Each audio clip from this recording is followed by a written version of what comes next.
এই যে সেলফি তোলা আর ছবি তোলার যে সংস্কৃতিটা চলছে আর কি, এগুলোর মধ্যে ডুবে যাবেন। এগুলো আমাদের সংস্কৃতি না। আমাদের সংস্কৃতি কতটুকু?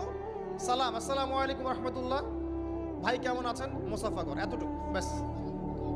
মুসাফা করার ফজিলত সম্পর্কে একটা হাদিসের মধ্যে এসেছে, মুসাফা করার পরে এই দুইজন ব্যক্তি বিচ্ছেদ হওয়ার আগেই তাদের সগীরা গুনাহ সব ঝরে পড়ে যায়। ছবি তুললে কোনো নেকি আছে এমন কোনো হাদিস আমার জানা নাই।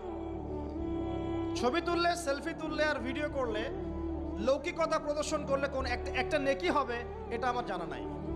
কোনো হাদিসে পাবেন আমার মনে হয় না, আমি চ্যালেঞ্জ করলাম। বরং একটা হাদিসে এসেছে বিনা প্রয়োজনে অপ্রয়োজনীয় যারা ছবি আর মূর্তি তৈরি করবে এবং এগুলো তো অভ্যস্ত হয়ে যাবে, কিয়ামতের দিন আল্লাহ পাক তাদেরকে কঠিন শাস্তি দেবে। আল্লাহ পাক বলবেন যে তুমি যা সৃষ্টি করেছিলে এর মধ্যে এখন প্রাণ সঞ্চার করো।